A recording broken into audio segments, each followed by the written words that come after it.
Our next speaker is Petra Čeferin. Yeah. She is an architect practicing architectural theory and philosophy of architecture, and she's professor of architecture at the Faculty of Architecture, University of Ljubljana. She teaches courses on architectural theory and history, specializing in modern and contemporary architecture. Her publications include Constructing a Legend, the International Exhibition of Finnish Architecture 1957 to 1967, then Transforming Reality with Architecture, Finnish Case, Architectural Epicenters, Inventing Creative Practice in the Time of Global Capitalism, and The Resistant Object of Architecture, a Lacanian Perspective. Petra Čeferin is the co-founder and editor of the book series Theoretical Practice of Architecture. She's also a recipient of the Architectural Prize, the annual Bruno Sevi Award. Yeah? Yeah. Welcome to the conference. Thank you.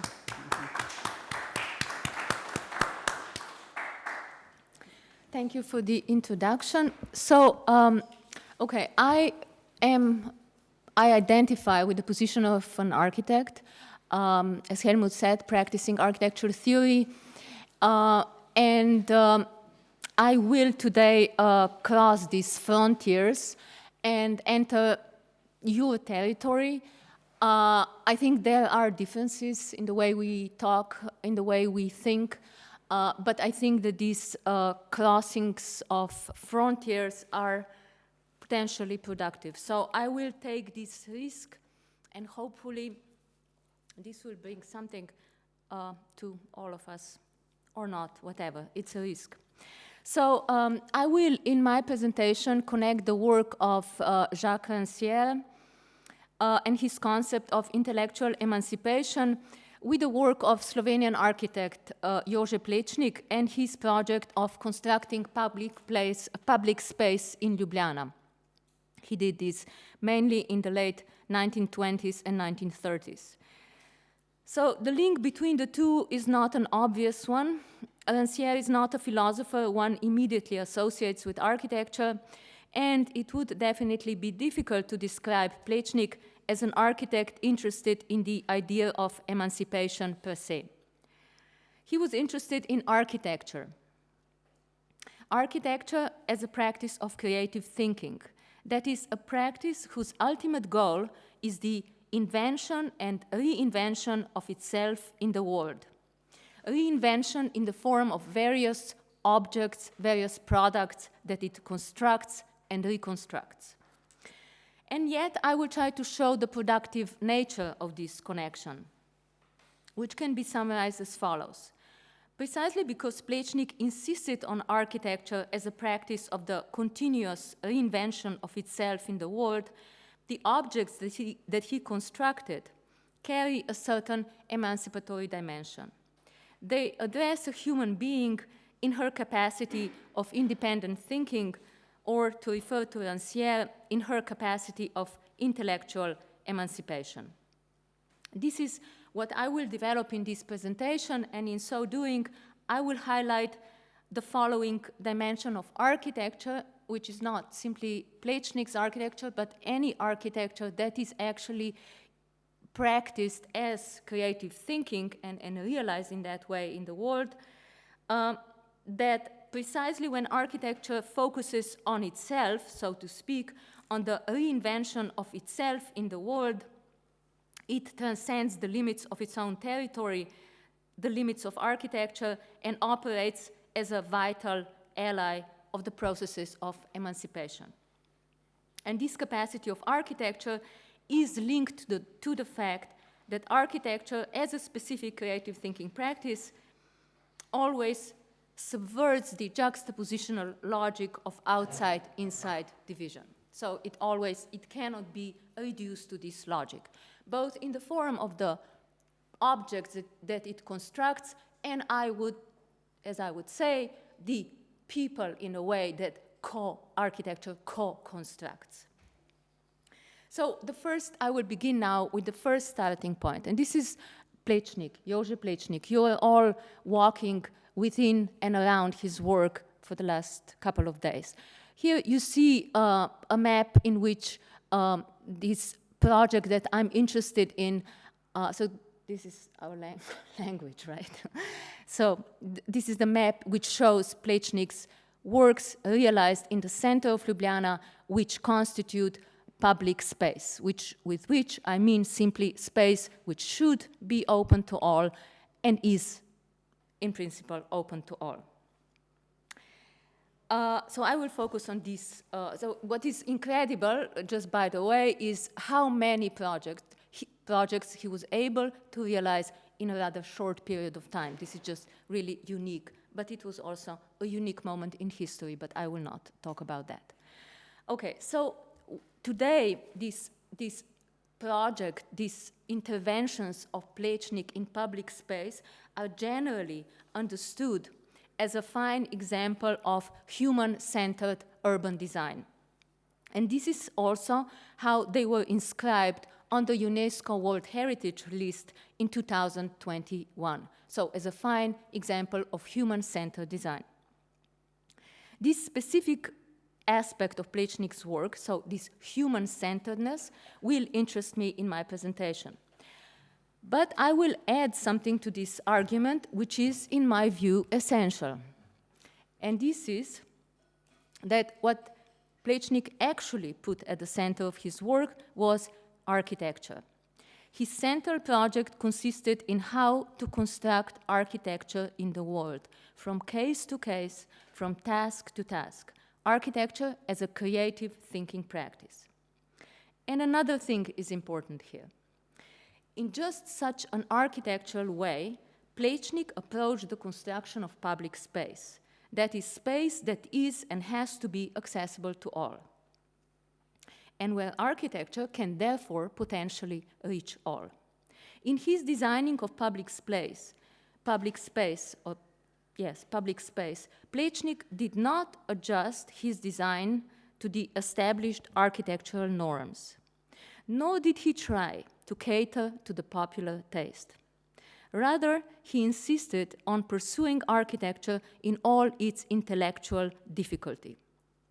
So Plečnik, in my view, not only insisted on architecture, but he insisted on systematically developing architecture as architecture for all. And, which is crucial, he also succeeded in this project. And here I arrive to the first point that I want to make. Precisely because of Plečnik's systematic construction of architecture as architecture for all, we can say that his architecture is human-centered. More precisely, it is human-centered because it is a result of creative thinking. But a human being, of course, who occupies the center of such architecture isn't simply a human being as she happens to be, nor is there, so as we architects like to say, an ordinary human being for which we work. Nor is there at the center of such architecture some ideal of a human being as envisioned by the architect. As you know, architects have in history envisioned a lot of ideal human beings. That is, it's not in the center of this architecture is not a human being as she should be.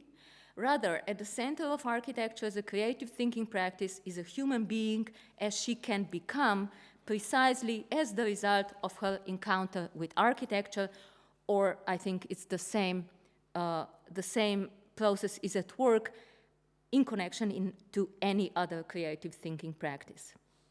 So, and this is the human being who has activated her capacity for creative thinking and thus entered the process of intellectual emancipation. This is the human being that is at the center of Plečnik's architecture. So my point is that architecture has a certain transformative capacity, not only Plečnik's architecture, but any architecture that is practiced as a creative thinking. And this is the capacity, in a way, as I said, to co-create a human being or to support a human being in her co-creation or in her reconfiguration into an emancipated spectator. In the field of architecture, we could also say an emancipated user, and I think the same holds true for the producer of architecture, that is the architect. So let me now develop this argument in more detail. I will begin with the question simply, what does it actually mean to insist on architecture as a practice of creative thinking? And I will respond to this question in 2 points. So first, this means that architecture doesn't begin with the question how to solve a given task. The task, as this task was assigned to architecture. For instance, architect is commissioned to design a public space. So architecture as a creative practice doesn't simply respond to this task as it was assigned to architecture, but it actually begins, so I'm focusing on this, by redefining the task itself, by transforming it into an architectural task. And this means, and this is the second point, that at the same time that architecture is solving this task, it is also constructing itself as architecture in the world.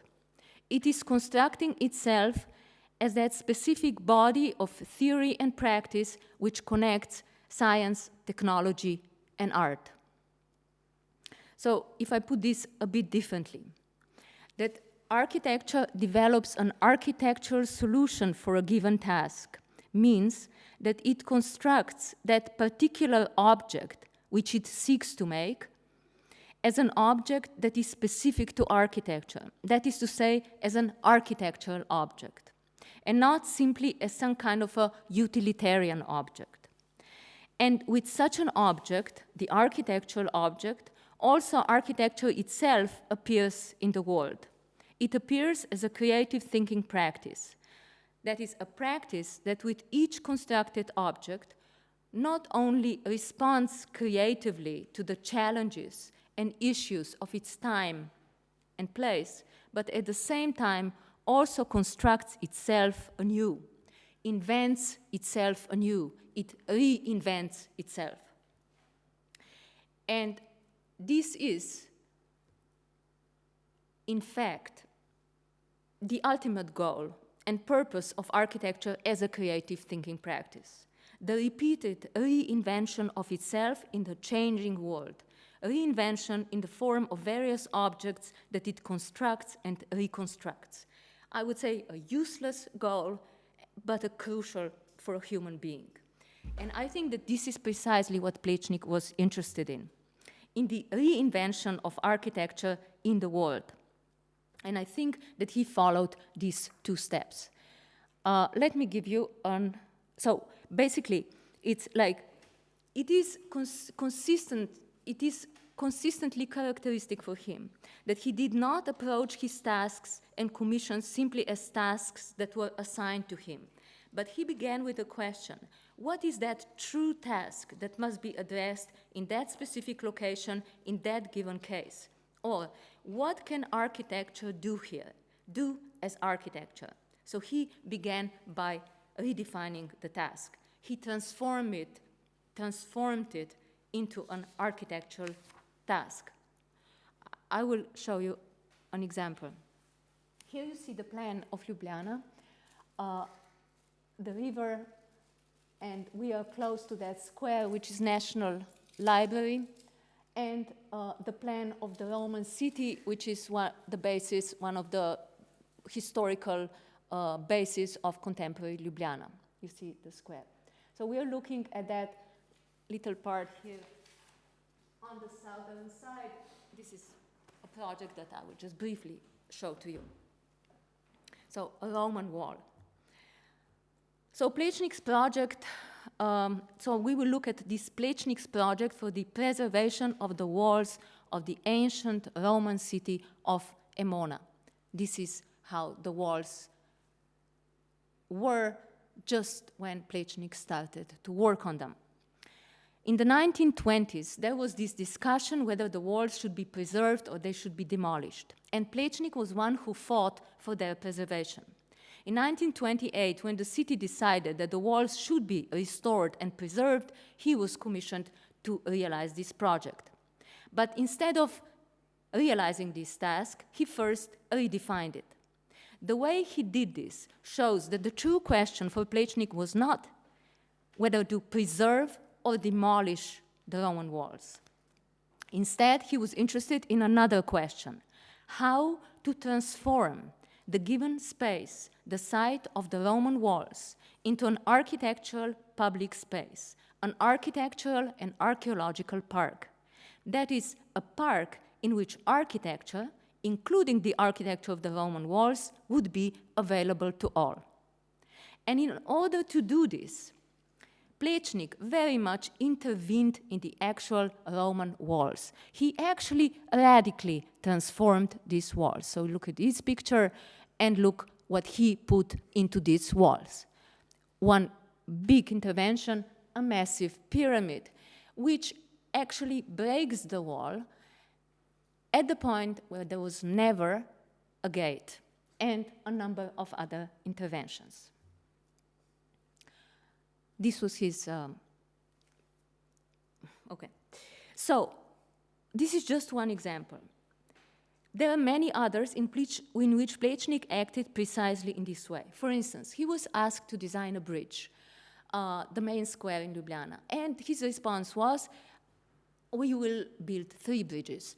And not only 3 bridges, but also transforming the square that lead to these 3 bridges. He was asked to design a main mortuary in Ljubljana, modern mortuary, massive building that would treat with dead bodies. But instead, he said, okay, but what he did, and he actually also built, was the Garden of All Saints, a set of chapels in which a traditional kind of burial could be practiced. So this is his way of working. And which is crucial. Plečnik also realized these and other projects in just such a specifically architectural way. He was designing the spaces, the elements, the connections between the new interventions and the existing city structures, such that he was, at the same time, constructing architecture, introducing it into the world. In other words, he constructed his objects as specifically architectural objects. And these are objects of a special kind. So let's look at this now. So what are the characteristic features of every architectural object, every successful architectural proposal? Earlier I said that this object is 2 things at the same time. It is firstly an object of use. I call it utilitarian object. This is just an ordinary material object, for instance a building or a park, constructed in response to the particular conditions, historical conditions, circumstances in which it was made. It is a result of course, its time and space, and it provides physical conditions for various activities. It fulfills various functions. One of its functions is to carry different meanings.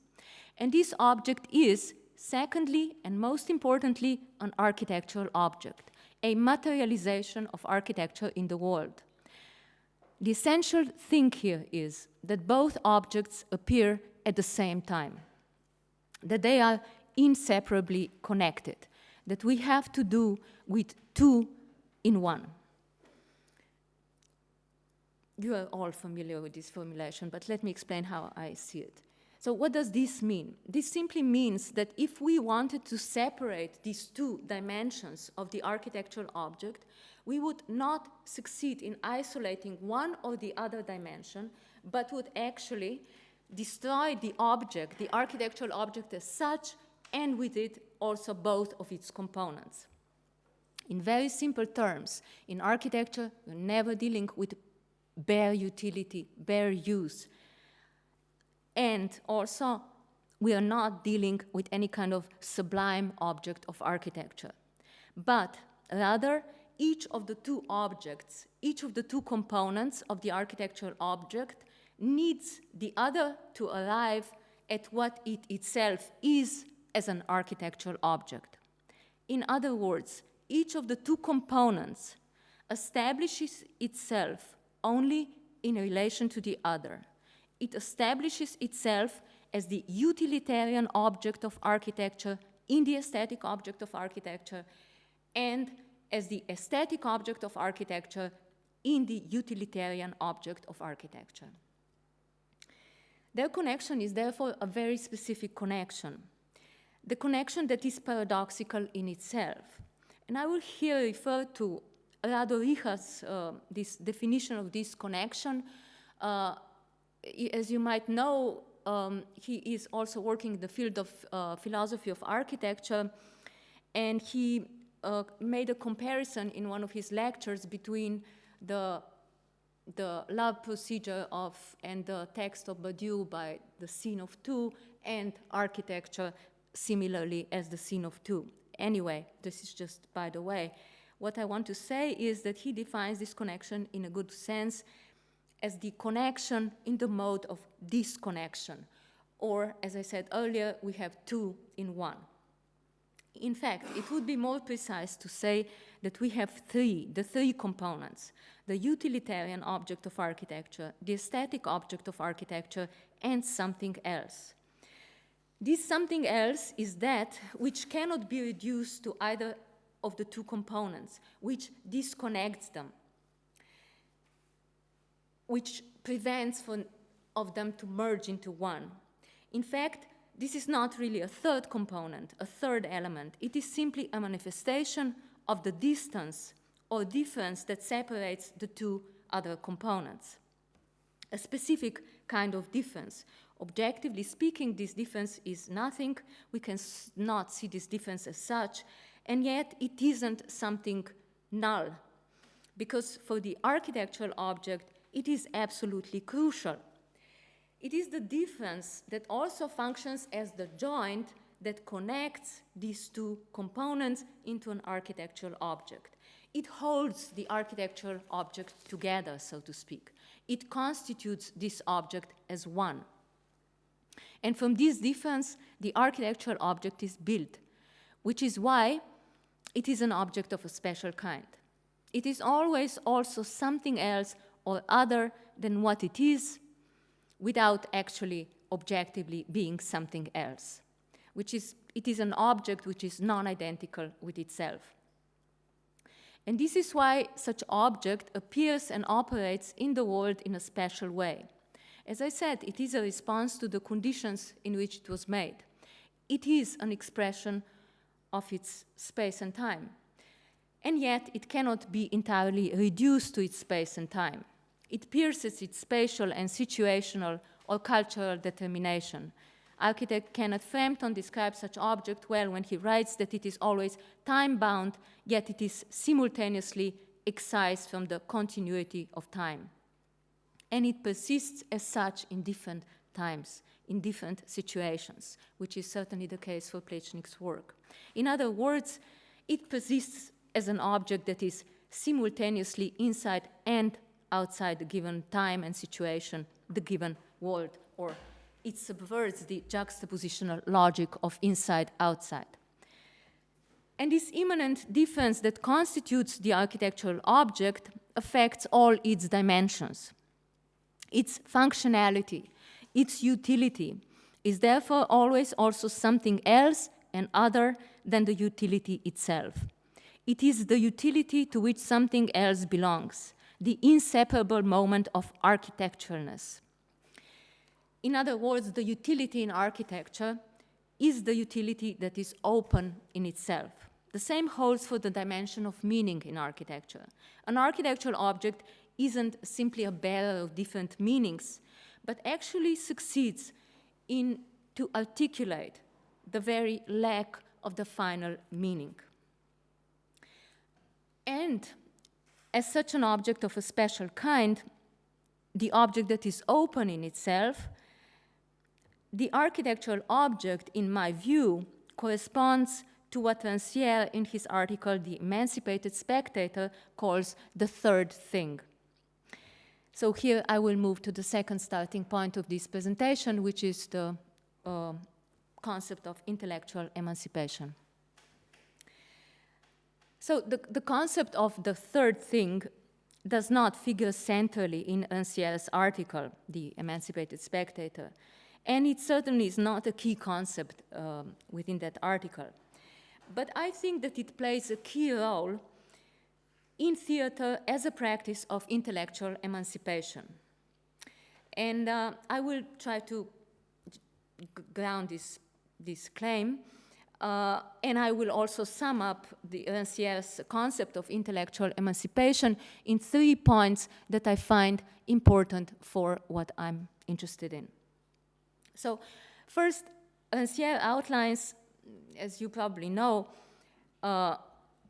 this theater as a practice of intellectual emancipation. He outlines it in opposition to the established understanding of theater and the established understanding of the relationship between the artist, the spectator, and the theatrical performance.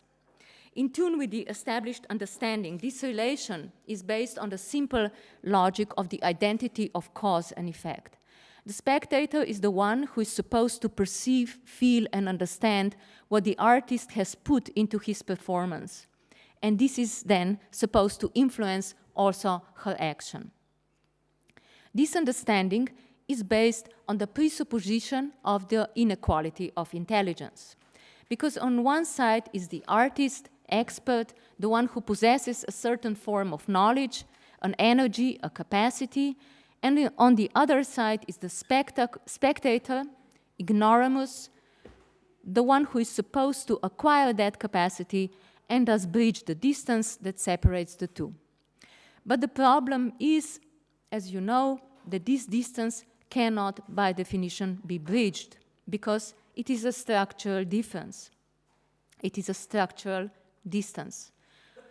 The artist and the spectator occupy different positions, and their capacities and incapacities are also tied to these positions.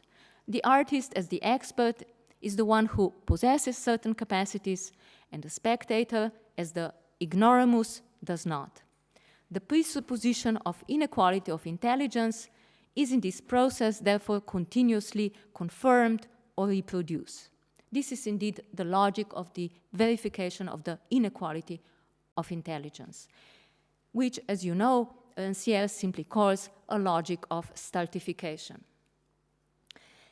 A practice of intellectual emancipation is based on a different presupposition, the presupposition that all intelligences are equal. And this means that this practice breaks with the logic of smooth transmission, the logic of connection between cause and effect. I quote Ancière, "To this identity of cause and effect, which is at the heart of stultifying logic, emancipation counterposes their dissociation." End of quote. Dissociation, here I continue, because between the artist and the spectator, there is a third thing, a theater performance. Let me put this as a background. This is how Ancière introduces this third thing. I quote, "There is the distance between artist and spectator, but there's also the distance inherent in the performance itself, insofar as it subsists as a spectacle, an autonomous thing between the idea of the artist and the sensation or comprehension of the spectator. Performance is not the transmission of the artist's knowledge or inspiration to the spectator.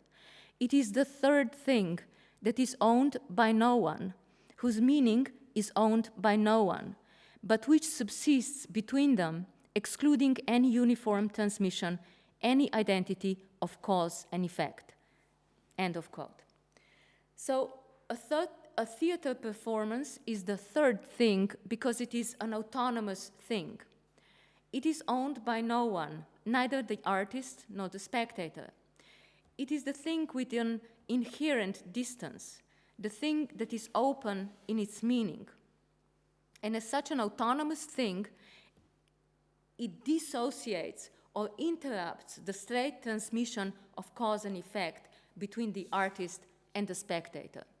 It interrupts this transmission in the sense, this is how I would sum up Ancière's argument, that this thing itself acts as the cause, but a cause with unpredictable effects, a cause as the trigger of the process that Rancière calls the process of intellectual emancipation.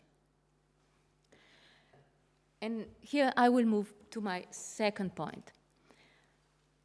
Rancière defines this process in the following way, I quote, "Intellectual emancipation is the verification of the equality of intelligence. This does not signify the equal value of all manifestations of intelligence, but the self-equality of intelligence in all its manifestations." End of quote. So the distance the spectator has to cover in the process is not the distance between herself and the artist, between herself and the artist's knowledge and energy. The emancipated spectator is covering another distance, the one which is, as I would put it, immanent to the intelligence itself, to every intelligence. The emancipated spectator observes, compares, interprets, and thus advances from what she knows to what she does not yet know, from what she sees to what she alone develops based on this. And as Rancière emphasizes, this is how everyone proceeds. The spectator who views the performance proceeds the same way as the actor who performs it or the director who composes it. So the same intelligence is always at work. And this is the process of demonstrating the autonomous capacity. The capacity of seeing and speaking, thinking and doing that belongs to no class in particular, that belongs to everybody, anybody. And this is, again, I would say, the process of bridging the distance that is inherent to human intelligence, to every intelligence. It is precisely this inner distance or this non-identity of a human being with herself, which is, this is how I would sum up Rancière, intrinsic, integral, constitutive to every human being, what defines them as human beings. In other words, what constitutes a human being is that it is always open as to what a human being is. And the process of intellectual emancipation is a process that supports the human being precisely in her openness, her indeterminacy, or in her capacity to redefine what she is and what she can still become. So I think that to enter this process means to reconfigure oneself, reconstruct oneself as the emancipated spectator or as a human being who is non-identical to itself. The process of intellectual emancipation is the process of reconfiguration of a human being. And now the third point, which I find important here to try to defend my position. It is the third thing that invites the spectator to this specific kind of practice. I said earlier that this thing acts as a trigger and the driving force of the process of intellectual emancipation. But we have to be more precise here. If we follow Rancière, the third thing is not some kind of a self-trigger that would simply kickstart man's autonomous capacities, push them into motion all by itself. This process requires decision, Rancière emphasizes, and the point of support for this decision is, and this is what I find crucial, a certain surplus that is produced in this process itself. Rancière argues that in the process of following a performance or plunging into difficult reading, engaging in demanding writing, a certain surplus is produced. And it is this surplus that drives the process of intellectual emancipation and lends this process its support. In his article on the method of equality, where he discusses the emancipation of workers, Rancière refers to this surplus as passion. He writes, I quote, "What is needed in the process of emancipation is first and foremost passions," end of quote. And to this surplus moment of passion, one can arrive precisely through writing and reading. I quote again, "What are made available by writing and reading are not messages or representations, but passions, end of quote.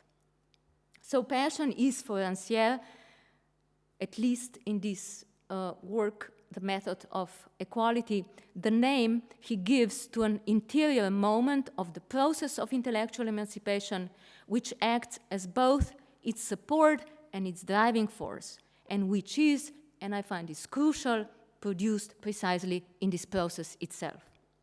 So the process of intellectual emancipation is therefore a process of a special kind. It is the process that is supported in itself. It alone builds its own support. It alone gives itself its orientation. Anyone can enter into this process, and if he does enter, he tears himself out of the complete determination with the world in which he is and the place that is assigned to him in that world. He is inside and outside of the given world at the same time. And in this process, the world itself appears differently. The world appears in what it is, and this is its constitutive openness. So, the process of emancipation entails a certain reconfiguration of a human being and a certain reconfiguration of the sensible world, which this is what I find crucial in whole this concept.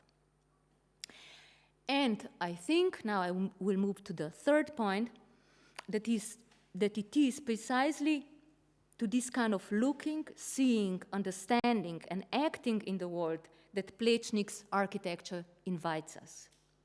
And this is what I will try to show in this final segment of this presentation. This will, of course, be just a rough sketch. I will focus only on two aspects of Plečnik's work, which I find significant. The first aspect focuses on his dealing with function and functionality, and the second focuses on his dealing with the question of materiality and formal presence, or material presence of architecture. Okay, let's begin with the question of functionality. Plečnik was working, as I said, in the late 1920s, 1930s. As you know, this was a time of functionalism, which was happening here as well. This was the trend in architecture. And Plečnik's contemporaries, the advocates of functionalism, were very critical of his work. They argued, and this was their main criticism, that his architecture doesn't function well, that it isn't functional. I think that they missed the point. Plečnik did not ignore the question of function. He only gave this question a different emphasis. If the functionalists were interested in function in architecture, in the functionality of architecture, one could say that Plečnik was interested in the architectural functionality or the architecturalness of function. This doesn't mean that he designed spaces that functioned poorly, but nor it is precise to say, as it is often argued today, that his spaces are multifunctional, that they are open to whatever, that they can be used in any way. His spaces have always a distinct function. They are conceived in the way that they urge us to place ourselves in them in the specific way, in the way that we make use of our sensual and intellectual capacities. They require that we, to put it simply, actively engage in them. And thus, which is essential, to invent ourselves anew in a certain way or to reconstruct ourselves. Okay, I will show you what I mean more concretely with this probably quite a big claim. Let's look at an example. Again, you see the same image as I showed before, plan of Ljubljana, but we are focusing on the northeast part, which is marked on the map there, leading to the square, which is a street, Vegova Street. I think one of the best of Plečnik's projects, which is just around the corner. You can go and see it if you haven't noticed it yet. So I will be interested more precisely in one segment of this street, which is, in my view, particularly successful. And this is this segment. The set of benches placed on an elevated platform. So there's elevated platform, benches on the platform. They stand in front of the National and University Library, which was also designed by Plečnik. This is, I think,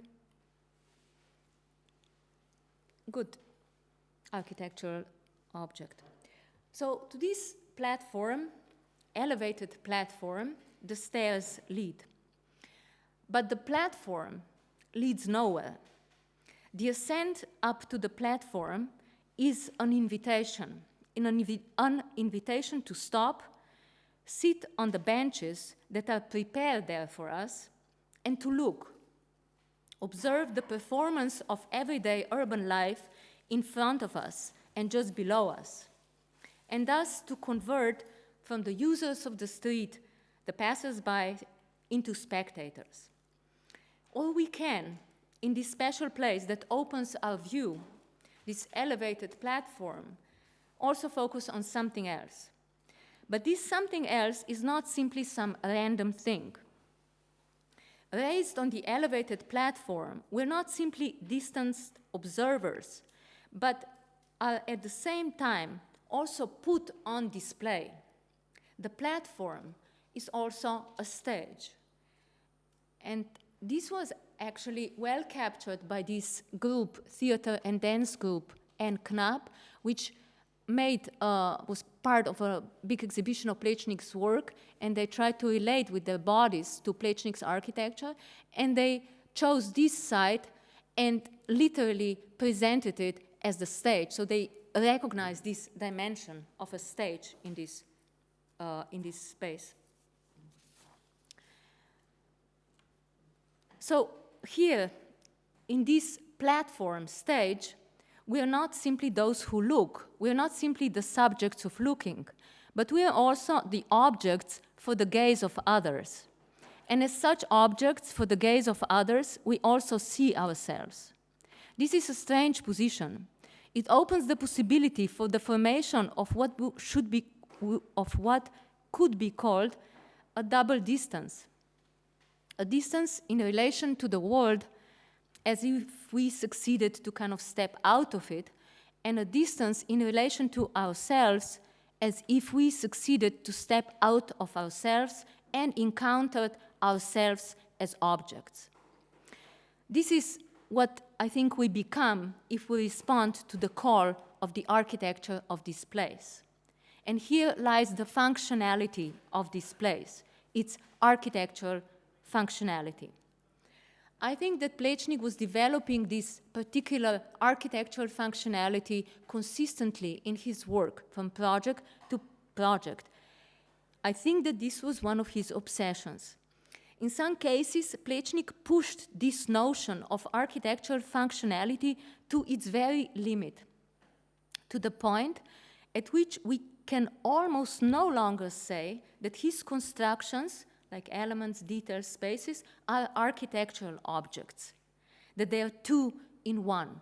But we could say that then it crossed the limit, they would be some sculptures or decorative elements. But I think he does not quite cross the limit, but just pushes his projects to its limit, which means that also when he does that, his structures are not without function, but it is more appropriate to say that their function, their use, is articulated in a paradoxical way, that it is kind of rendered present as that which is absent, which is lacking. In other words, in some of his projects, I think Plečnik succeeded in making present the very absence of function, the very lack of function. And I think this is one good example. This is the entrance to the fish market on the main market in Ljubljana. And you enter here down, you go to the fish market, and you enter these stairs. This is the staircase leading to the fish market. And there is a space under the stairs. The stairs, you know, when the stairs go down, architects usually treat that space under the stairs as something that is not there. We don't know, or they don't know what to do with it. It's usually just pretending it's not there. It's a useless space. But Plečnik paid particular attention to precisely that part of the staircase. He meticulously designed this part of the staircase. As you can see, he actually created a pavilion under the stairs. A meticulously detailed space, which even has its own little columns, as you can see, inside, and windows, which can actually be opened. But one cannot enter it. One cannot enter this space. And I think that it actually reminds us of a miniature space, of a kind of a dollhouse. And actually, here may lie an answer to the question of its functionality. We can enter this space like we might enter a dollhouse. We can enter it with our imagination, or perhaps we can enter it with our representational capacity.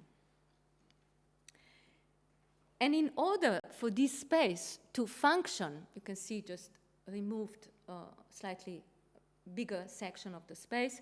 In order for this space to function in this way, it is crucial that it constitutes a segment of our everyday environment, that we experience it from day to day as part of our shopping routine.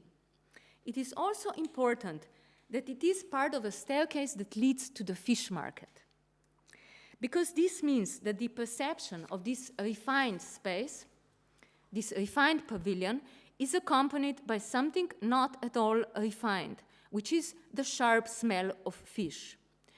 It is only in this very ordinary, familiar context, in connection with it, that this little pavilion really appears or figures as an architectural object and not as a sculpture or decoration. Its dimension as an ordinary, functional space, its technical ordinariness, acquires real power in this context, or actually only really comes to life. And just as the context affects the pavilion affects its context. It gives this context the stamp of architecture. It renders the everyday environment visible as a place of architecture, a place where architecture is actually materialized. In other words, the little pavilion makes visible our everyday environment precisely in a way in which we do not see it in our everyday routine existence. It makes our everyday environment visible in its non-ordinariness, its non-everyday, its weirdness, its strangeness. It defamiliarizes it. It works in the way of estrangement. In other words, this pavilion shows our everyday in that which it always potentially is, as the everyday that is always also something other than what it is. And herein lies the functionality of this little pavilion, this little space, its architectural functionality. And this space is also an example of the second point that I want to focus on, of Plečnik interest. And I again think there was, you can say, an obsession with the form and material presence of architecture. What is in fact characteristic for Plečnik is what Pier Paolo Tamburelli, who's an architectural theorist, says it's characteristic for Italy.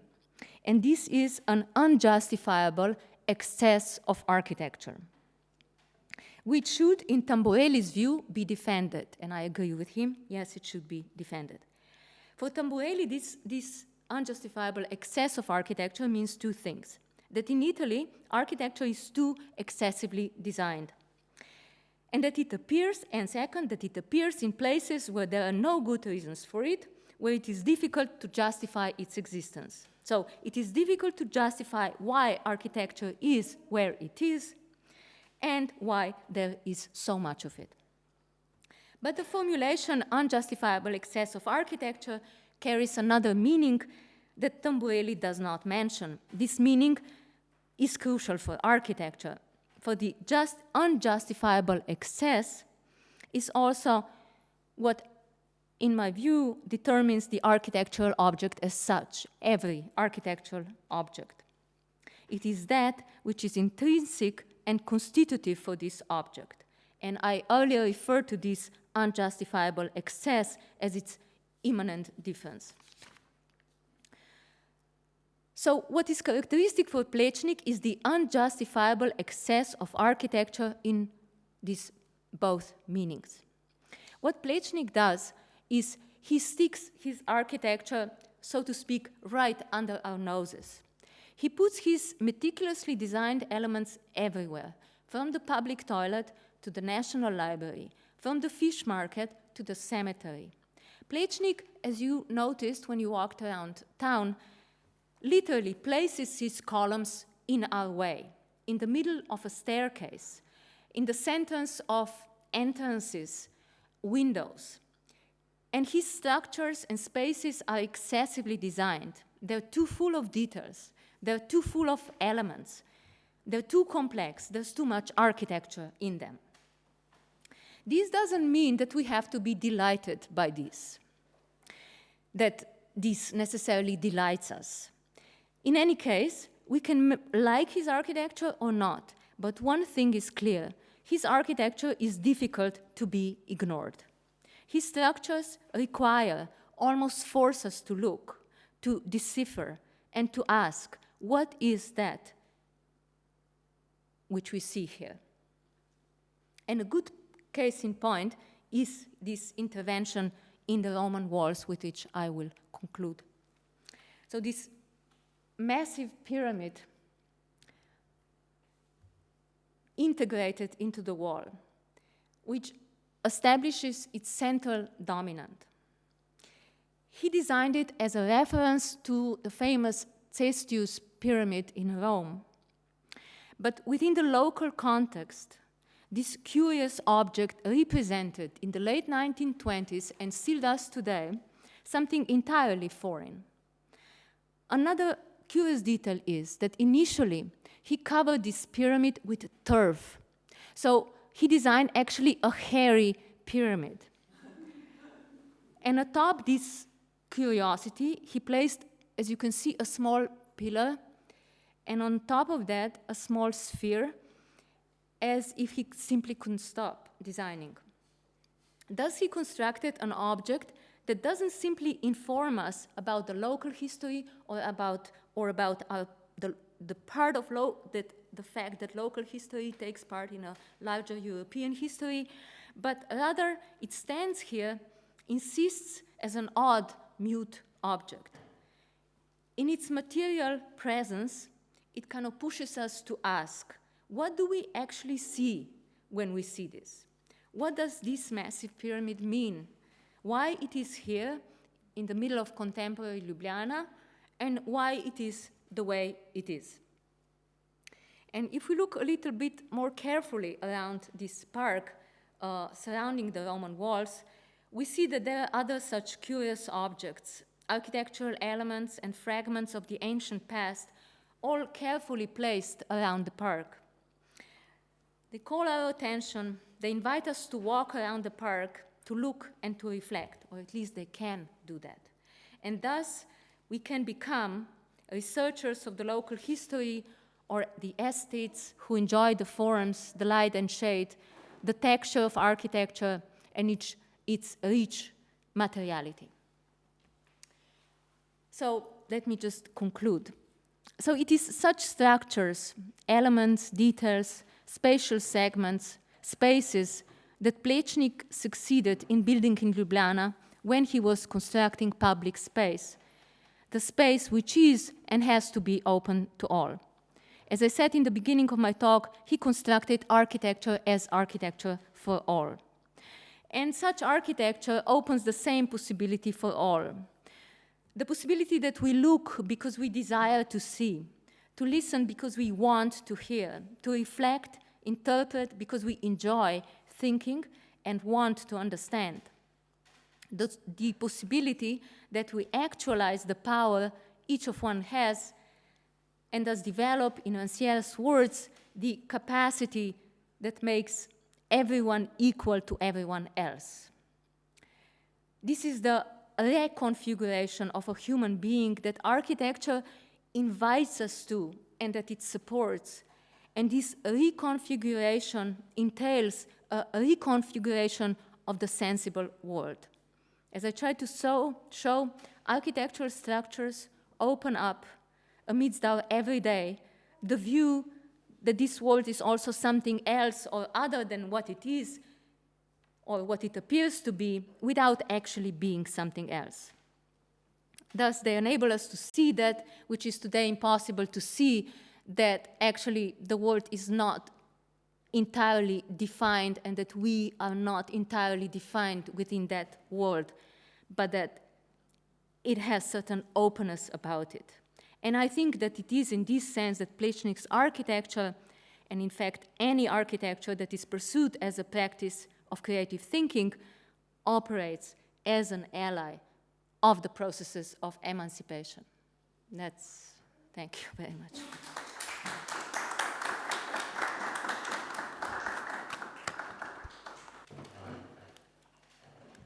Yeah, many thanks, Petra, for this very insightful from the outsiders. Yeah, it was very, very, we learned a lot, I guess. Yeah, yeah, so yeah, you have. Okay, so thank you so much,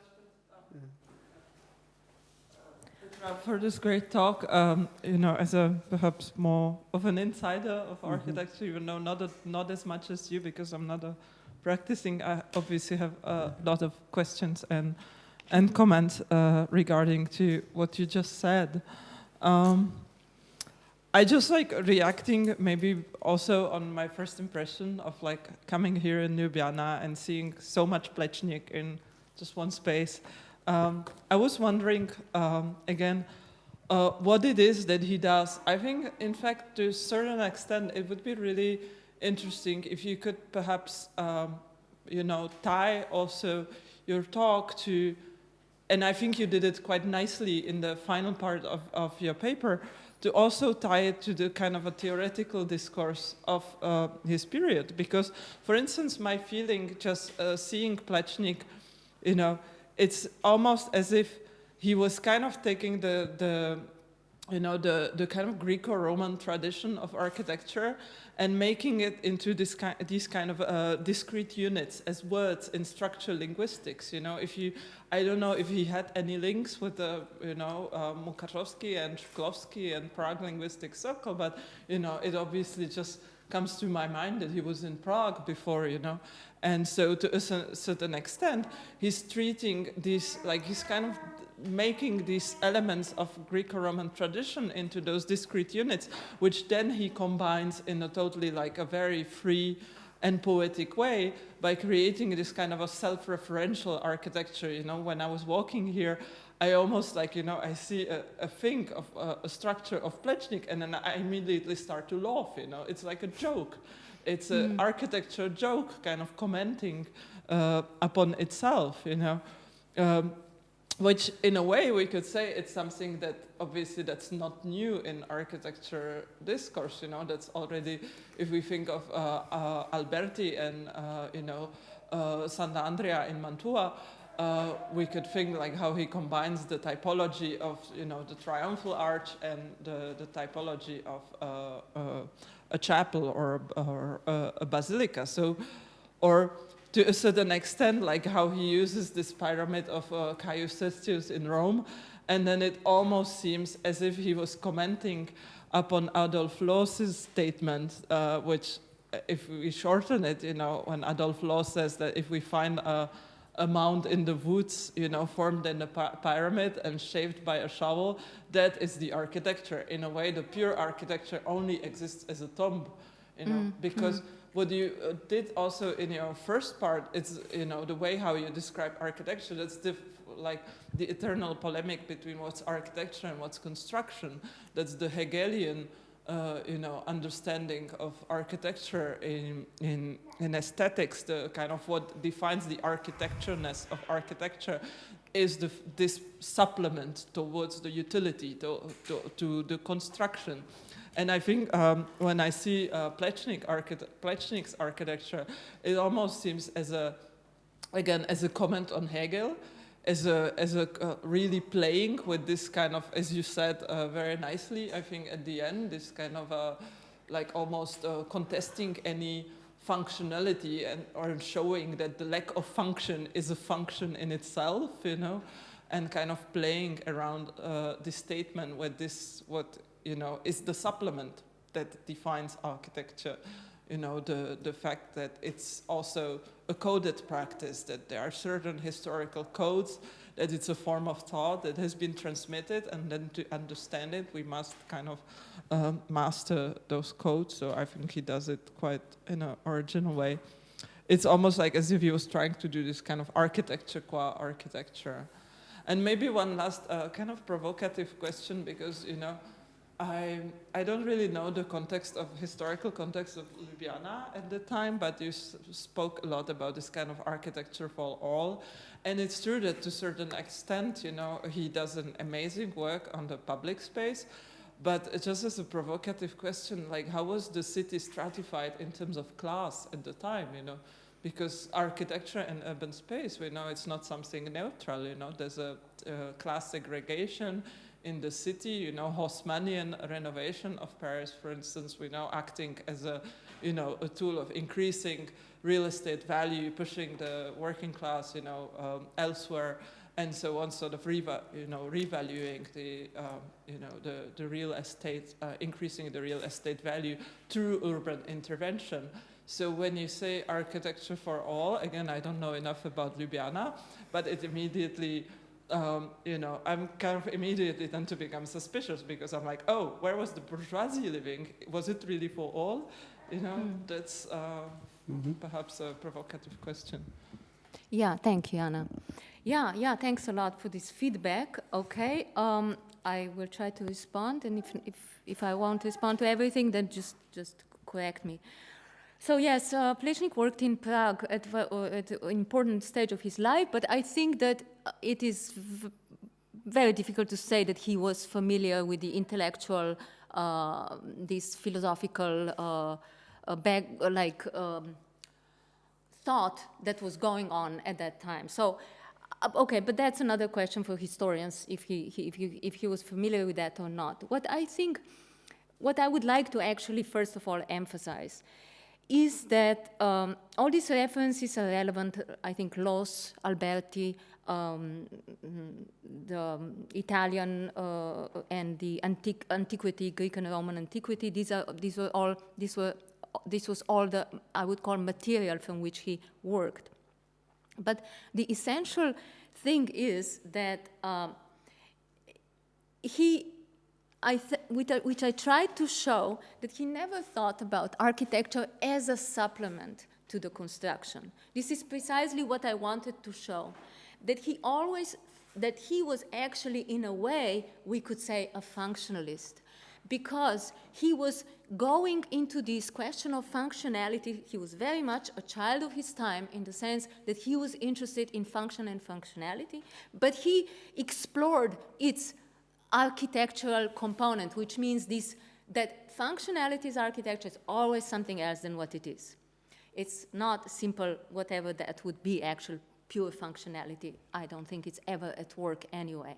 So architecture for him was never a supplement, and he was not interested in designing a tomb that would be pure architecture, but always dealing with a public toilet in which you go and do pee in the toilet, and, you know, create it as a place of encounter with antiquity, which means that function was a significant part of that. Just as in the case of the fish market, I think if it will be changed, the fish market will be changed into the store for chocolates, which will probably happen in this touristification of Ljubljana, then it will lose the staircase as well, and Plečnik as well.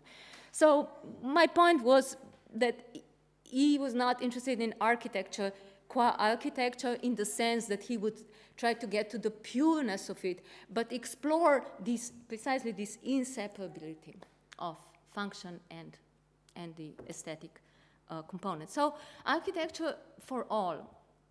Ljubljana was a very particular situation at that time. It was the first time when it became an entity, Slovenia became an entity, an independent entity, part of the Serbs, Croats, and Slovenes kingdom. And so it was a time of enthusiasm. And because it was a time of enthusiasm and some other factors were at work, Plečnik was able to design these structures in a big number and in a very, we'd say, excessive manner. And that was the time when actually ordinary people, the working class, lived in these particular areas. They could just walk through the park. So I don't know what else to say about that, actually. But what were the working class districts of Ljubljana at the time?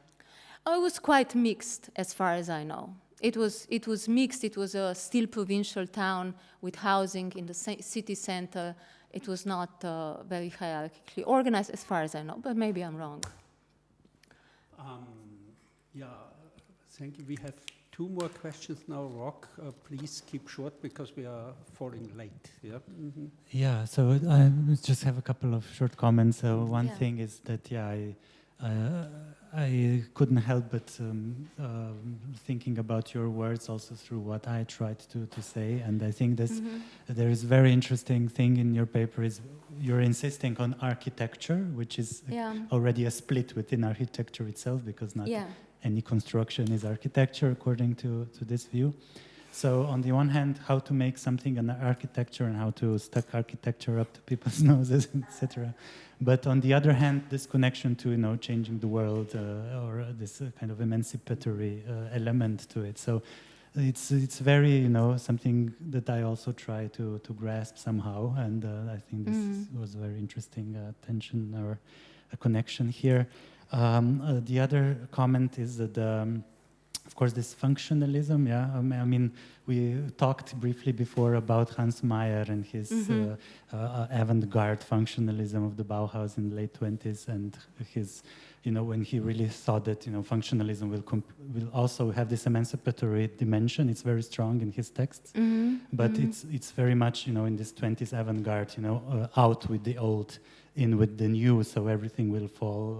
We don't need anymore, I don't know, even culture and art. What we need now are stadiums, and this is the new, really, really radical new man. Whereas in Plečnik, it's about the return of the past, but there is still this some sort of emancipatory element still in it. So that's also something that I find interesting, and would be interesting to compare how this functionalism works. And I think it's, in a sense, Rancierian, because in Rancier's texts on design, he says, well, there's this giant cut between, let's say, arts and crafts and all that, and on the other hand, Bauhaus, and but Rancier's point is that there is a connection that both try to, reconfigure sensible experience through designing forms, even though there's a radical cut on the level of, from the serpentine to the straight line into functionalism, but there's this aesthetic connection that connects them both. So. And the third thing, the little thing under the stairs, it's, I mean, I often see children playing there when I go to get fish, and I think it really attracts children. So it's definitely a dollhouse, which, maybe an aquarium. Thanks, just comments. Yeah, thank you very much, Rob, for these comments. These are the things I try to say. I think that insisting on architecture, it means that basically you don't know what it is, so you need to keep seeing what it is. And Plečnik used particular language, but if you look at his work closely, you see that he was totally subverting this language and trying to find out what this is. And Hannes Meyer is interesting because he's often referred to as pure function, but I think he does this pure function in the way that you see that function is already something else than what it is. So it's an interesting comparison. And there's this contemporary example of architecture, for instance, maybe you know this Lacaton Vassal project. Does anybody know? You know, Mariana, ne? So this is the project that they did in Bordeaux, contemporary French architects, that actually they got a project to design a square in the existing square, and they looked at the square, and they decided that it is the way it should be. So, and then they drew a short text how to clean the grass and so on. But with that, they turned it into, they transformed it with this almost nothing gesture, I think, into an architectural place. And I think Plečnik did that with a wild way. Yeah, so, yeah. Are you Thanks. insisting on your question? Yeah, okay. But keep it short, please.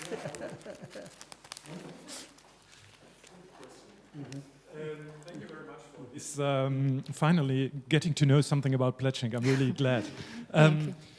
What I wanted to ask, I mean, you laid out very convincing, it appeared to me, this two-in-one model of, on the one hand, conserving and restorating something, but transforming it by doing this into something new. And the simple question, because now coming to Ljubljana from the outside, so to speak, it seems that Plečnik itself belongs to the heritage of Ljubljana nowadays. Mm-hmm. And so I was wondering how you would consider the, let's say, the task of the city, to call it this manner, how to engage with this heritage. So would you say that as long as it is there, as it is given, it is able to keep this emancipatory function or functionality, or is there perhaps also a transformation of the city itself that might also change this heritage of Plečnik itself? I understand. Yeah, good question. Absolutely, yes. I think that it might change Plečnik itself, the transformation of the city. And not simply in the sense, because preservation is always thought in the manner that how to nicely preserve things, like the Roman wall, you know, could never happen today. Ne? But Plečnik preserved it in a way that he really intervened in it. Okay, but today's Ljubljana, yeah, it is important layer to the attempt to preserve Plečnik is to preserve the everydayness of Ljubljana, the everyday function. Is that an answer? Yeah, but thank you for coming into my territory and not asking me something else. Yeah, thank you very much. I mean, there would be so many more questions. Maybe we can discuss them during lunch. But